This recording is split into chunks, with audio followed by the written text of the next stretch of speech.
Akibat kecanduan judi online, seorang pria di Kabupaten Bekasi melakukan percobaan pembunuhan terhadap istrinya. Setelah aksinya itu, pelaku lalu berniat melakukan aksi bunuh diri. Sebelumnya, pasangan suami istri ini kerap cekcok akibat masalah ekonomi.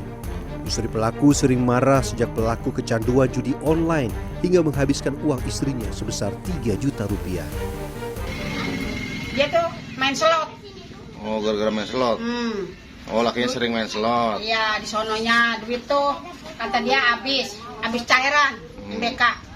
Dibawa duitnya buat main slot habis. Di sebuah rumah mewah di kawasan Tapos, Depok, Jawa Barat, Polda Metro Jaya menangkap bandar judi online dan ketiga anak buahnya. Sindikat beromset 30 miliar rupiah ini sudah beroperasi sejak 2021 lalu. Mereka mempromosikan situs dan aplikasi judi online melalui platform YouTube dengan cara live streaming. Fantastis, nilai transaksi judi online di Indonesia pada 3 bulan pertama tahun 2024 mencapai 100 triliun rupiah. Menko Polhukam menyebut, berdasarkan data PPATK, ada 3 juta lebih orang bermain judi online selama tahun 2023. Perputaran uang yang mencapai 327 triliun rupiah. Hingga 30 Desember 2023, itu total konten judi online telah ditangani sebanyak 805.923 konten. Ini memang sangat besar, ya, dan servernya ada di luar negeri. Setali tiga uang, Menkominfo Budi Aris Setiadi juga mengatakan mayoritas yang terjerat judi online adalah kalangan muda rentang usia 17 sampai 20 tahun.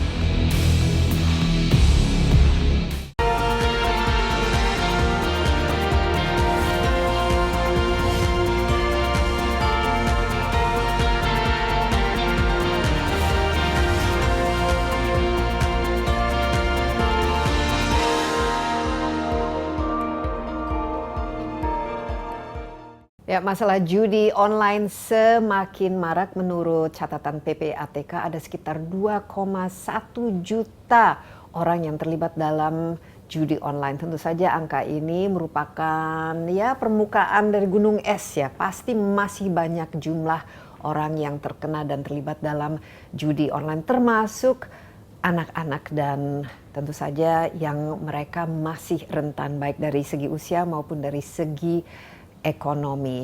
Nah, apa-apa saja yang perlu kita ketahui mengenai bahaya judi online, terutama terhadap anak-anak dan remaja, dan bagaimana mencegahnya, dan bagi orang tua juga bagaimana memastikan bahwa anak-anak mereka juga terlindungi dari perangkap judi online. Insight with Desi Anwar kali ini sudah ditemani dengan seorang psikolog, ya, Mbak Sani Budiantini. Mbak Sani, apa kabar? Alhamdulillah baik, Mbak. Iya, dan ini sebenarnya merupakan topik yang menurut saya tuh harus dan penting diangkat, apalagi dengan semakin ya mudahnya mengakses judi online. Bisa dikatakan hampir setiap anak ya sekarang tuh memiliki gawai, memiliki smartphone, memiliki gadget di mana bisa dengan sangat mudah mengaksesnya.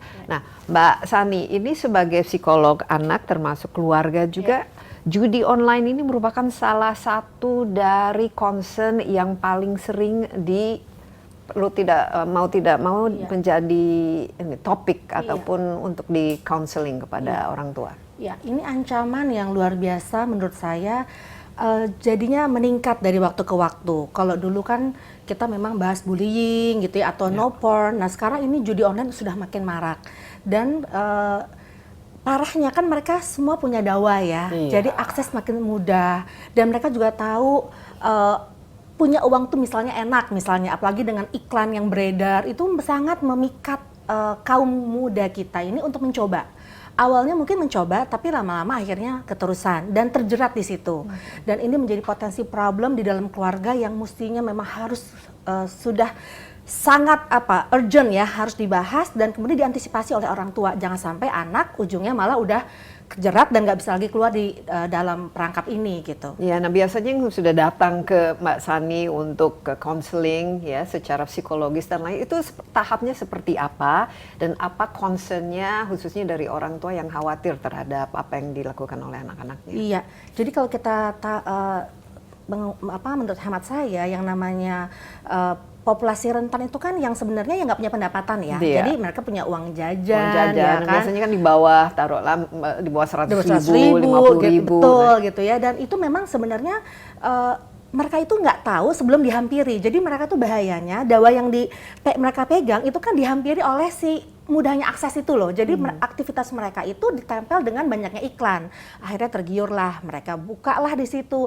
Dan di situ ada stimulasi yang membuat dia menang misalnya. Dan menang itu kan membuat dia jadi ada keyakinan akan menang lagi. Nah, jadi kemudahan atau magnet mereka ini ya, propaganda ini luar biasa sehingga mereka itu benar-benar mau coba gitu ya. Nah, dari uang jajan mereka tuh biasanya cukup gitu ya. Nah, kita tahu kalau ngomongin adiksi itu kan dari awal coba-coba, kemudian mereka bahagia karena dapat kepuasan, Dopamine-nya ini naik, betul, hormon bahagianya naik, terstimulasi, kemudian ya. akan mengulang kembali rasa bahagia itu.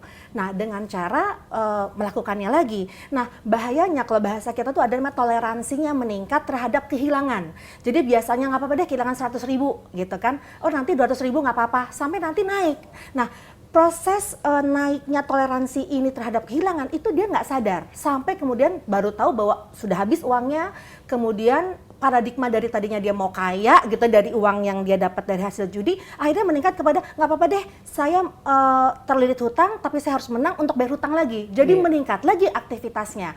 Nah, ini yang membuat akhirnya semakin parahnya karena dia akan melakukan berbagai macam cara untuk mendapatkan uang gitu ya, bisa bohongin orang tuanya, mencuri di rumah, termasuk minjem ke teman-temannya.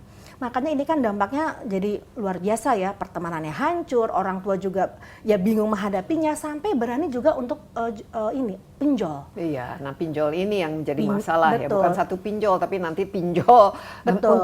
untuk membayar pinjolnya itu Betul. kembali, sehingga Dan ini menjadi mereka- rentetan yang masalah Betul, ya. dan mereka baru sadar kalau baru tahu bahwa mereka salah dan mau berubah.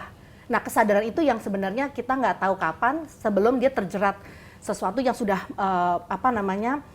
ini ya menakutkan buat mereka seperti Ya, itu. dan ini kan semacam sebenarnya addiction ya, kecanduan, tidak ada bedanya dengan kecanduan misalnya terhadap narkoba ataupun ke hal-hal lain yang sifatnya adiktif. Apa yang berlangsung biasanya dalam otaknya dan berapa lama sehingga memang akhirnya perlu ada pertolongan? Memang setiap orang beda-beda ya, kan kita tahu ada kontrol diri. Biasanya orang yang punya kontrol atas dirinya dan tahu benar salah lebih cepat gitu ya. Tapi ada juga yang tadi terjebak pada paradigma yang salah. Dia mau menghasilkan uang dari situ, dan kalau punya utang pun dia harus membayar dari kemenangan yang nggak mungkin kunjung datang tentunya. Nah, paradigma itu yang membuat orang menjadi lama akhirnya untuk keluar dari jeratan itu sampai memang terjebak atau memang udah hancur. Banyak yang kena mental karena ancaman pinjol itu kan luar biasa kita tahu, dan kita belum lagi nggak enak sama teman-temannya. betul. Jadi ada ini masyarakat ya, ada sanksi dari masyarakat, dari teman-temannya, dia udah nggak mau ditemenin lagi. Kalau dia nelpon udah nggak ada yang mau ngangkat misalnya, baru dia merasa terancam. Dan banyak juga memang terjadi depresi di situ, dan nggak sedikit yang akhirnya memang mau bunuh diri. Bahkan kasus saya juga ada yang sampai suicidal attempt, jadi berusaha bunuh diri karena dia nggak tahu cara menyelesaikannya. Nah, ini yang saya lihat antara perilaku dia dan coping mechanism atau solving problem skill-nya kan juga masih jauh nih dengan usia-usia mereka. Nah, ini yang membuat mereka akhirnya memang kena penyakit mental, depresi, atau akhirnya mau bunuh diri seperti itu. Rentannya di situ karena orang tua tidak kontrol, tidak mungkin juga cuek dengan Atau mungkin sibuk dengan pekerjaan. sibuk gitu ya, dan akhirnya ya tadi datang udah dengan sifat kasusnya kronis atau akut. bahkan ada orang tua yang udah nggak bisa lagi, nggak apa-apa deh mbak, ini dimasukin penjara aja sampai kayak begitu.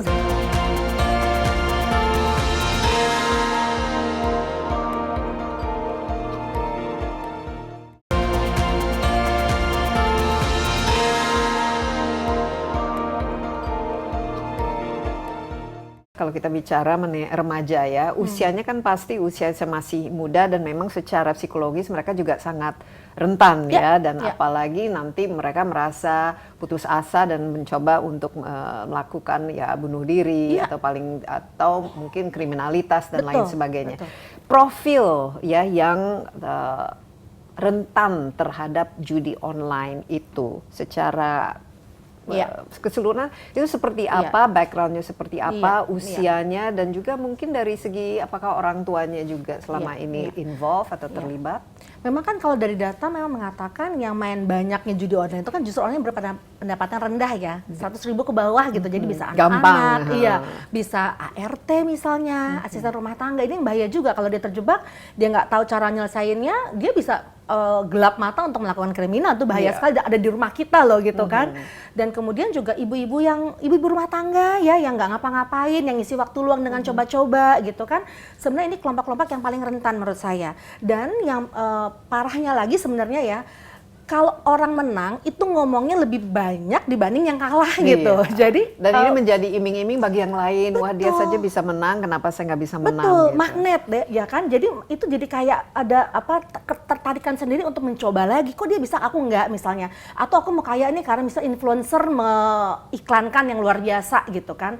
Dan itu yang akhirnya yang nggak mau main tuh jadi main gitu, dan tertariknya tuh kayak terpikat gitu ya, padahal ini kan bahaya sekali. Nah, mereka juga yang rentan adalah termasuk mereka yang tidak paham atau awam terhadap bahayanya judi online. Jadi mereka masih punya simpel aja, ini cari uang gitu, atau ini seneng uang gampang, easy money, iseng-iseng berhadiah gitu, dan nggak apa-apa. Awalnya kan gitu selalu bahwa itu terjerat, dia nggak paham. Nah itu yang populasi rentan atau orang yang rentan terhadap akhirnya terjebak pada judi online. Nah, khusus untuk remaja, karena kita kan juga memfokus ini, apalagi kalau remaja mereka juga masih tidak stabil ya dari segi emosionalnya, dan pengendalian dirinya juga masih kurang ya, secara psikologis mereka juga belum dewasa. Seperti apa anak-anak ini paling muda yang pernah ditangani oleh Mbak Sani itu usianya berapa, dan bagaimana orang tuanya akhirnya mengidentifikasi dan membawa untuk counseling? Memang remaja itu kan sebenarnya awal remaja itu kan masuk ke SMP ya. Jadi mereka lagi cari jati diri. Mereka semua sudah pegang gadget ya pada usia itu. Betul. Dan mereka juga sering sekali browsing gitu kan. Ya tadi disitulah muncullah pintu-pintu yang mudah untuk dia masuk gitu kan. Mereka saling bicara, saling ngobrol gitu ya. Dan sampai ya kuliah biasanya. Nah, kalau kita lihat dari data kan yang kena itu kan sebenarnya menengah ke bawah. Jadi sebenarnya kalau menengah ke atas, once dia udah ngerasa ini udah kehabisan, dia stop. Yang parah itu kalau menengah ke bawah. Karena biasanya orang tua pun tidak kontrol. Gitu. Itu yang rentannya di situ, karena orang tua tidak kontrol, tidak mungkin juga cuek dengan, atau mungkin sibuk dengan pekerjaan, sibuk gitu ya, dan akhirnya ya tadi datang udah dengan sifat kasusnya kronis atau akut, bahkan ada orang tua yang udah nggak bisa lagi, nggak apa-apa deh Mbak, ini dimasukin penjara aja sampai kayak begitu. Saking orang tua udah hopeless juga gitu ya. Tapi kalau memang ada yang keluarga yang mau membantu, support system bagus, mereka benar-benar merehab anak ini, datang ke psikolog untuk terapi ya, paradigmanya dirubah, kemudian dikumpulkan lagi support sistemnya supaya mereka merasa akan hidup lagi. Itu yang menurut saya yang paling bagus gitu. Tapi tentunya antisipasi lebih baik dibanding kurasi. Kalau kuratif itu kan, ini dia. Kalau kita lihat ciri-cirinya supaya orang tuanya juga tidak terlalu terlambat lah melihat, apalagi kalau sudah putus asa dan mencoba untuk bunuh diri dan lain sebagainya. Ini ciri-cirinya khususnya di anak muda itu apa? Dari segi perilakunya yang ini sudah kelihatan mengkhawatirkan ini. Biasanya kan mereka paling pintar ya menyembunyikan kegiatannya dari orang tuanya, apalagi bila orang tuanya sibuk kan. Iya, yang paling gampang tuh kalau anaknya habis terus uangnya. Dikit-dikit habis, mah mau jajan ini, nambah ini, kurang ini gitu. Kok nggak seperti biasanya? Nah, itu biasanya udah mulai alert nih kita nih. Kenapa kok habis terus uangnya gitu? Kalau apalagi kita bisa akses rekening mah bisa cek lah ya. Cuman nggak tahu anak zaman sekarang mungkin tertutup juga rekeningnya. Cuman kita bisa dari cek pengeluaran dia. Apakah itu tidak seperti biasanya atau luar biasa, itu pun menjadi satu warning buat kita. Kemudian teman-temannya pada nggak ada gitu, karena biasanya mangsa yang terdekat adalah teman-teman yang akan dipinjemin uang dan nggak dibalikin uangnya. Jadi mereka berhutang banyak di situ. Jadi kok teman-temannya udah mulai nggak datang, nggak telepon, dia juga mulai sendiri aja. Atau dia menghindar ya temannya supaya nggak dikejar-kejar. Ya, atau kalau dikejar lebih gampang karena kan langsung tahu ya. Jadi kadang-kadang teman-teman ini pun nggak sampai hati ngomong ke orang tua. Jadi ngehindarnya tuh lewat message gitu ya. Jadi kalau orang tuanya tahu malah lebih cepat gitu. Nah, itu kadang-kadang teman-teman itu remaja ada solidaritas. Jadi mereka juga menyembunyikan, tapi mereka tetap tetap ini kan nagih gitu. Nah itu akhirnya membuat mereka hubungan jadi retak gitu. Nah yang ketiga kalau mereka anak ini memang sampai ke pinjol, ya pasti akan dikejar-kejar oleh pinjaman online yang mengancam tadi. Tapi biasa juga diikuti dengan prestasi sekolah yang menurun. Jadi malas sekolah, kemudian juga dipanggil guru karena mungkin nggak ngerjain tugas. Jadi itu salah satu ciri-ciri ini ada masalah. Walaupun masalah tuh sangat banyak, tapi bisa saja ini salah satunya adalah terkena judi online. Tadi disebut depresi juga kan? Ya depresi. Biasa kalau depresi itu udah sampai karena mengancam ya. Jadi biasa udah menyendiri, nggak mood makan, nggak mau diajak kemana-mana gitu. Terus kemudian kita biasanya dapat tuh orang tua dari menagih utang. Nah itu biasanya kita udah tahu bahwa anak ini memang terkena. Nah depresi ini biasanya terlihat dari gairah dia ya. Jadi nggak mau ketemu kita ngomong juga nggak mau, menghindar terus gitu. Nah orang tua yang akhirnya tahu bahwa anaknya itu terjerat pinjol itu udah tahap sampai Ya ini dia. tahap Sayang. kapan dan ya nggak bisa menyerah begitu Iya. saja, masukin ke penjara itu kan bukan Iya, ini bukan ya, solusi bukan ya. solusi. Sayangnya memang udah kronis baru datang biasanya. Jadi memang nggak atau nggak percaya anak saya begitu. Apalagi ada juga sih orang tua yang ngerasa semua sudah terfasilitasi, kenapa masih main gitu. Karena awalnya tadi coba-coba tadi. Iya. Nah jadi yang datang itu biasanya yang udah parah, yang udah memang harus butuh penanganan secara serius. Bahkan harus ada medikasi oleh psikiater karena mereka kan biasanya terobsesi ya, ada obsesi kompulsi. Jadi harus ada ditekan untuk activity kompulsinya supaya dia mau diem. Dan yang kedua memang tentunya orang tua menutup kemudian akses anak untuk bisa main itu. Jadi diambillah gadgetnya mau nggak mau gitu. Dan kemudian biasanya kita ngomong ke teman-temannya, kalau anak saya minjem tolong tidak dikasih. Biasanya seperti itu gitu. Jadi itu kalau udah yang parah gitu ya. Kalau antisipasi kan biasanya kita ngomong masalah ini nih ke anak. Jadi jangan sampai anak coba terjerat dulu baru kita pusing kan, tapi dari awal masalah ini harus dikemukakan. Orang tua memang perlu komunikasi dengan anak, karena anak biasa nggak baca berita, nggak denger TV, benar nggak? Yang dia mau kan dunianya dia. Ya dunianya dan dunia sosial Dunia media iya, biasanya betul. mereka. Dan proses berpikirnya tuh kadang-kadang cuman maunya tuh ada egosentris ya, yang dia mau lakuin aja, dia nggak tahu sebab akibatnya apa. Nah orang tua harus masuk sejak dini menurut saya, dan kalau bisa ya sejak SMP, SMA sampai kuliah gitu. Nah, biasanya kalau sudah datang ke Mbak Sani, terus mereka apa yang dikatakan dan apa konseling yang diberikan, apalagi kalau sudah kronis dan agak sudah tahap yang mengkhawatirkan. Biasanya orang tua datang, orang tuanya juga ikut depresi ya, stres ya. Kenapa anak saya begini? Apa yang salah dari saya? Biasanya begitu. Biasanya saya pegang orang tuanya dulu untuk membangkitkan gairahnya dulu, semangatnya, baru kita pegang anaknya. Karena kita mau nggak bisa one and one, tapi harus counselingnya itu family, harus keluarga. Kita bareng-bareng menyelesaikan bersama gitu. Keluarga itu orang tuanya sama anaknya Dan atau harus siblings. terlibat yang siblingsnya juga? Iya, jadi ada orang tua, siblings ya. Kalau ada om tante ya bisa kita libatkan. Untuk membuat ya tadi mencari solusi tentunya, karena kan akhirnya kalau solusi ada dua ya, solusi secara psikologis dan solusi secara materialnya. Iya. Kalau dia udah pinjaman kan harus kita bayar gitu. Dan kasus saya itu ada anak SMA sampai udah ratusan juta gitu loh pinjamannya, kan luar biasa. Dan yang dia pakai, itu dia sudah berapa lama jadi berarti dia terjerat? Sebenarnya nggak terlalu lama, 1,5 tahun sampai 2 tahun dia pakai. Cuman karena mungkin mungkin karena dia juga temennya percaya, jadi teman tuh minjemin aja. Mungkin juga dia circle menengah ke atas kali ya Mbak. Ya kalau minjem tuh 10 juta, 15 juta gitu ya. Ntar gampang dibayar gitu, karena tahu orang tuanya siapa. Nanti ada winning streak gitu. Ada begitu, betul. Nah cuma akhirnya nggak kunjung datang ya, akhirnya udah ratusan juta. Itu yang saya bilang, akhirnya orang tuanya udah deh masukin aja penjara karena saya udah bingung lagi gitu. Dan ternyata nggak semua orang yang sadar proses rehab ini bisa juga maju mundur. Jadi balik lagi, kolaps lagi. Relapse maksud saya, jadi main lagi.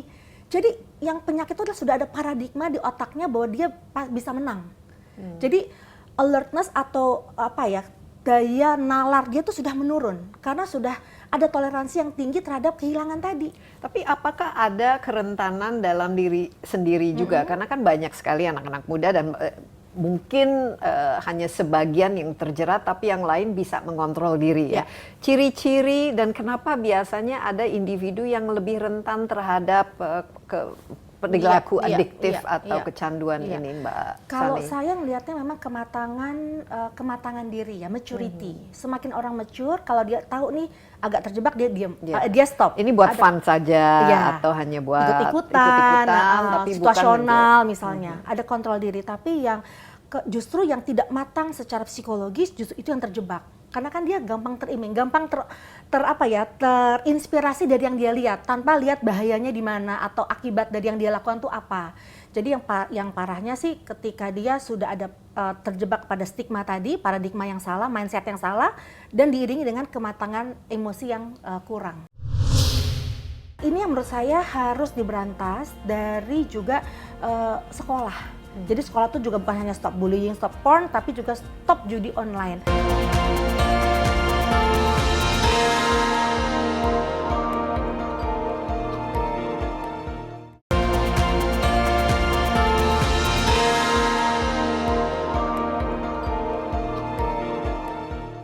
Oke, sekarang kuratifnya itu seperti apa prosesnya? Ada sukses story nggak dari kasus-kasus yang ditangani Mbak Sani yang awalnya mungkin sudah sangat mengkhawatirkan, orang tuanya juga sudah lepas tangan, tapi ternyata bisa memang kalau disembuhkan lah dari kecanduan terhadap judi online. Pengalaman praktek tentunya ada yang sukses, ada yang proses, ada yang juga masih struggling gitu ya. Memang itu semua tergantung dari tadi ya, memang kesadaran dalam diri dan memang support system.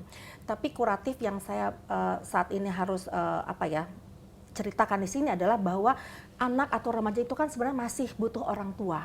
Jadi jangan sampai orang tua juga terlalu menyalahkan anak sehingga malah anak dilepas untuk menyelesaikan masalahnya sendiri. Menurut saya perlu memang kehadiran orang tua di sini untuk merangkul kembali dan menelusuri apa yang terjadi dan apa penyelesaiannya.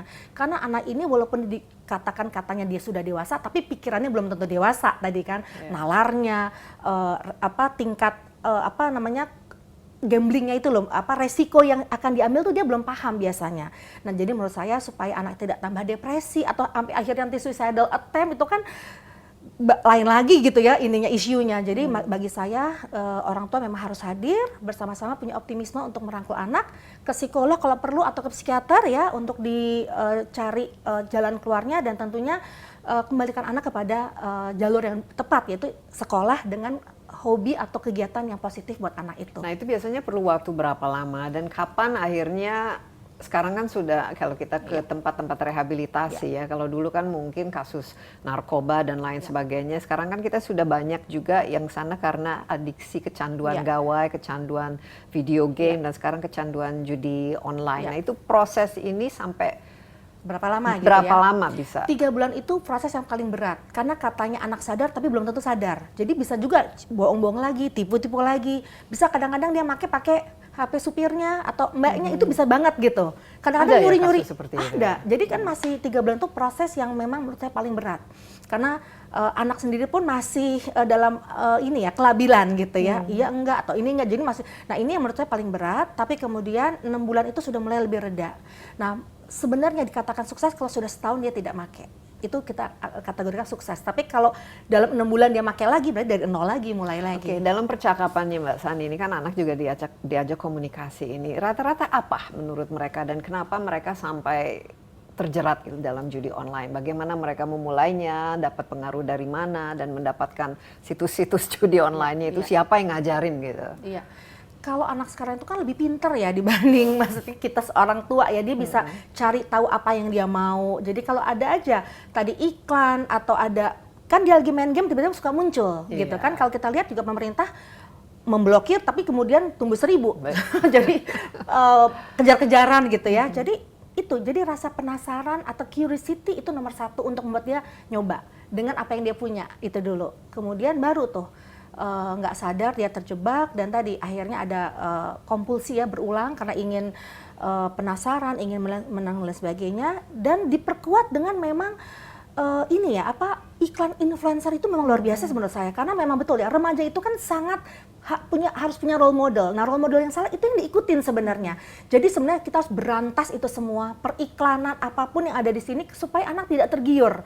Karena bahayanya kalau anak sudah tergiur ini panjangnya masa terapi itu akan panjang karena kan udah dimulai dari kecil, betul nggak? Bisa juga nanti dia akan melakukan lagi ketika dia dewasa kalau dia masih ada bekasnya. Nah ini yang menurut saya harus diberantas dari juga sekolah. Jadi sekolah itu juga bukan hanya stop bullying, stop porn, tapi juga stop judi online dan diedukasi.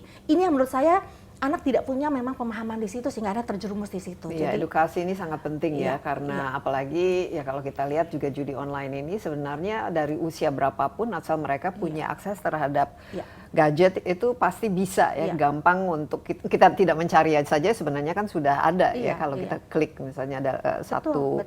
satu video Iya. atau satu Iya. aplikasi Iya. itu pasti keluar kan semuanya. Betul. Nah, pencegahan ya, karena ini mungkin idealnya harus dicegah dari sedini mungkin. Tapi apa yang perlu orang tua lakukan Perhatikan. dalam misalnya ini kan teman tapi Iya, musuh juga betul, ya. iya.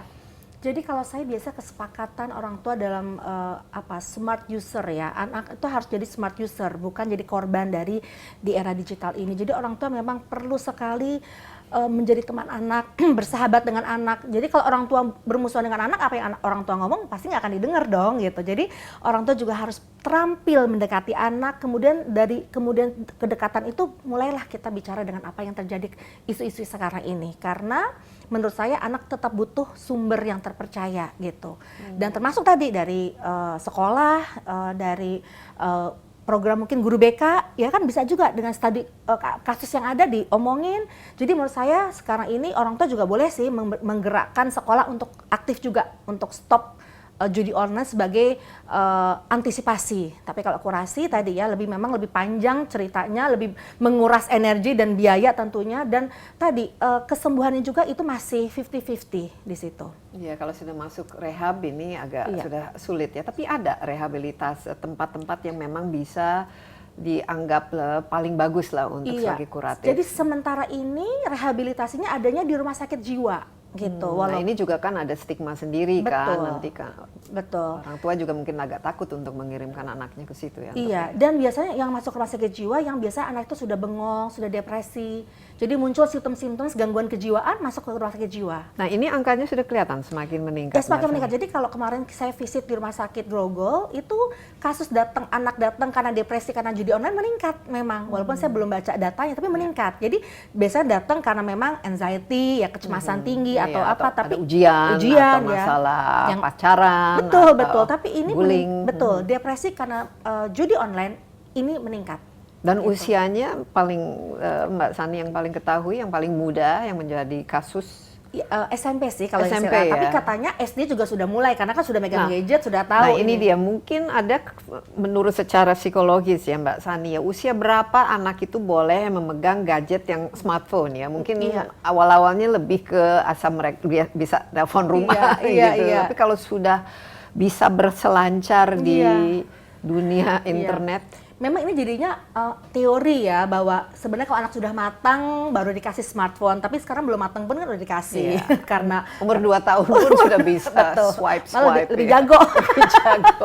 Jadi lahir dengan ini, dengan DNA-nya dengan sudah iya, digital. dengan genetisnya ya. Jadi menurut aku sebenarnya sih adalah pendampingan kali ya. Jadi orang tua tuh memang perlu sekali-sekali ngecek. Memang bukannya karena nggak percaya, karena ini sesuatu yang memang membahayakan anak.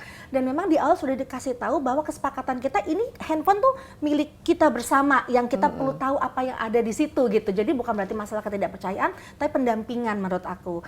Dan di sini tadi ya, pas anak megang itu ya itulah orang tua juga bisa mengakses kapanpun sebenarnya atas persetujuan anak tentunya, dan orang tua juga tidak boleh terlalu membiarkan. Jadi banyak orang tua udah ngebiarin nih anaknya tenang nih di rumah nggak kemana-mana. Nah itu sebenarnya bahayanya di situ kan, orang tua jadi ignore terhadap apa yang terjadi sama anak sendiri gitu. Iya, dan bahkan kita melihat itu gadget menjadi substitusi dari perhatian yang harusnya diberikan oleh orang tuanya Itu kan dia, ya. ya. Nah tapi on the other hand, kalau terlalu over juga biasanya anak paling jago menyembunyikan kan Iya. aktivitasnya. Iya. Oke Mbak Sani, ini kita rangkum saja Ya. kira-kira tips sama triksnya supaya pertama untuk mewaspadai apakah anak ini siapa saja bisa menjadi korban. Saya rasa hampir bisa dikatakan ada yang kenal lah, baik itu dari anggota keluarganya, dari anak-anaknya, bahkan dari mungkin asisten rumah tangganya dan sekelilingnya juga yang terjerat pinjol. Tips sama triksnya Ya. untuk mewaspadai dan juga mencegah. Ya, orang tua harus sadari bahwa faktor itu ada dua, eksternal dan internal. Eksternal itu kan bagaimana anak mudah mengakses, karena saking mudahnya karena mereka ini jemput bola, jemput customer istilahnya, dan iklan yang beredar. Nah, dari lini-lini yang adanya di eksternal, kita nggak bisa memang men-stop itu. Kita nggak berdaya lah untuk itu, kerjaannya pemerintah atau mungkin regulator, betul. Tapi yang kita bisa adalah faktor internal, yaitu apa? Komunikasi, kedekatan kita dengan anak. Jadi faktor keluarga ini kita kuatkan pondasinya untuk kita memang komunikasikan tentunya. Dan kita tidak boleh ignore dengan keadaan yang ada. Karena kita nggak tahu faktor internal anak tuh kan penasaran, ingin cepat easy money, ikut-ikutan, sampai mencoba-coba, eksperimen, sampai akhirnya dia punya keinginan ambisi untuk menang dan kaya. Nah ini orang tua perlu tahu anak kita kayak apa gitu ya. Ketika orang tua sudah bisa tahu, bisa mendeteksi ini anak ada yang aneh atau apa, itu menjadi warning di awal untuk kita mencari tahu apa yang terjadi.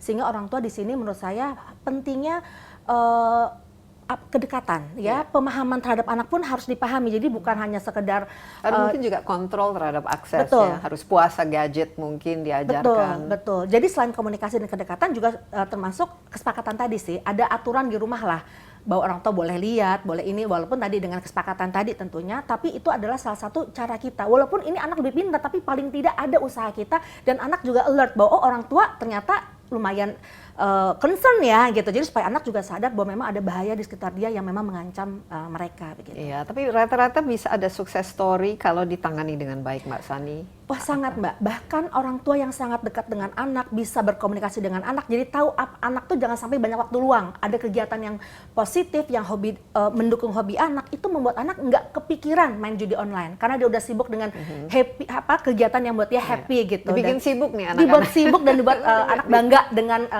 hasil karyanya begitu. Iya, Mbak Sani, terima kasih banyak atas insight-nya, sangat-sangat menarik dan sangat berguna, dan memang ini menjadi salah satu masalah yang harus kita waspadai semua. Judi online ini jangan dianggap remeh ya. Sekarang kalau tidak salah juga sejak tahun 2017 katanya 200 triliun uang yang beredar akibat judi online. Iya, betul. Sekali lagi terima kasih Sama-sama, banyak, dan Mbak Sani Budiantini, seorang psikolog. Kita istirahat sebentar, Insight with Desi Anwar akan segera kembali dengan narasumber berikutnya. Tetaplah bersama kami. Judi online ini seperti Thanos. Kominfo ini seperti Thor. Dia cuma punya palu dan Thanos di palu juga nggak bisa kalah gitu. Jadi untuk mengalahkannya mau nggak mau dia mesti ngajak Avenger. Avengernya siapa?